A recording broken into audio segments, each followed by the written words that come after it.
I'd like to introduce you all to the wolf, Alexander T. Wolf. You can call me Al. I'm not exactly sure how this whole big bad wolf thing got started, but it's all wrong. You tell them now.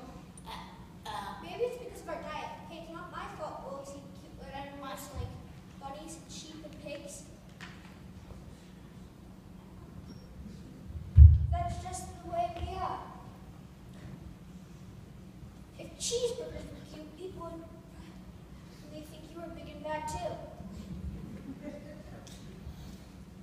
Like I was saying, the whole big bad wolf thing is all wrong. The real story is about a sneeze and a cup of sugar. This is the real story. Way back and once upon a time, I was making a birthday cake for my dear old granny's birthday. I had a terrible sneezing cold, and I had just run out of sugar, so I walked down the street to ask my neighbor for a cup of sugar.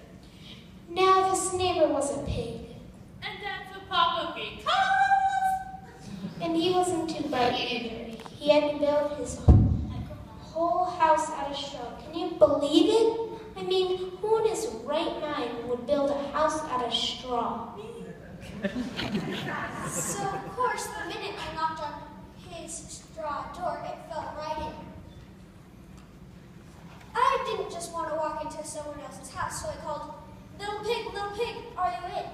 No answer. I was just about to go home without the cup of sugar for my dear old granny's birthday cake when I felt a sneeze coming on. I huffed, and I snuffed, and I sneezed! A great sneeze.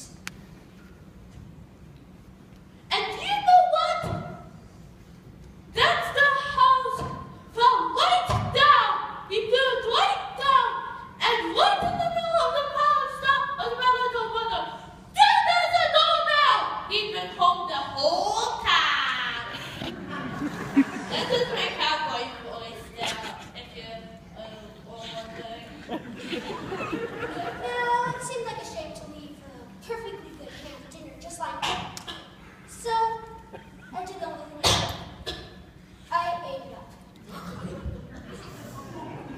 Think of it as a big cheeseburger, just like that. I was feeling a little better, but he still didn't have his cup of sugar, so we went to the next neighbor. This is be my other little brother's house. It's not my other brother, sort of. And built his house out of sticks. He rang the bell on the stick house. Nobody answered.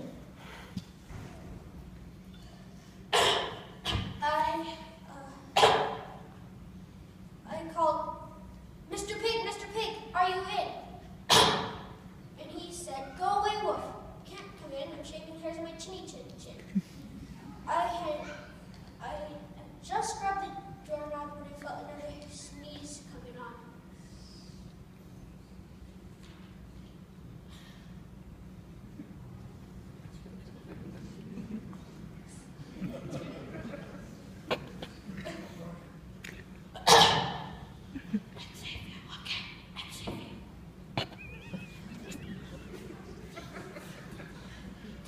I huffed and I snuffed and I sneezed once again.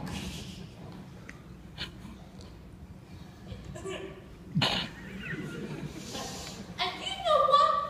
That other house down just like the other one. Like, and right in the, when the dust cleared, that's my second brother. Down the door now! Whoa, that's Now you know food will spoil if you just leave it out in the open. So we did the only thing there was to do. He had dinner again.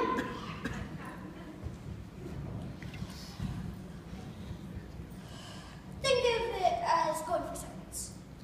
I was getting awfully full, but my cold felt a little better. I went up to the next house. That would be my house. I'm the third little thing. I'm known as the brains of the family. I built my house out of bricks. So the wolf knocked on the No answer. I called, Mr. Pig, are you in? Do you know what that rude little porker answered? I said, get out of here, wolf! Don't bother me again! Ooh, that isn't loud right now.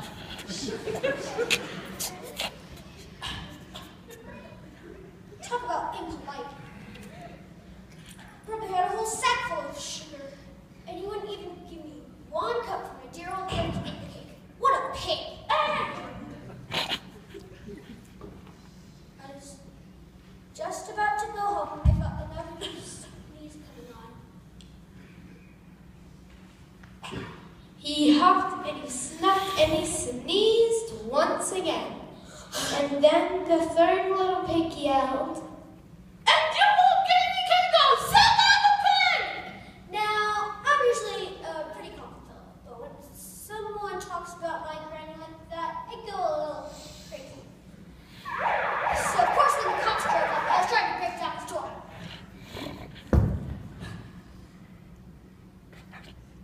The whole time I was huffing and puffing and making a real scene. The last, as they say, is history. I just added that bit for fun. The news reporters figured out about the two little pigs we had for dinner, and they thought a sick guy going to ask for a cup of sugar didn't sound very exciting. So they jazzed up the story a little bit with all that huff and puff and blow your house down thing, and they made him the big bad wolf.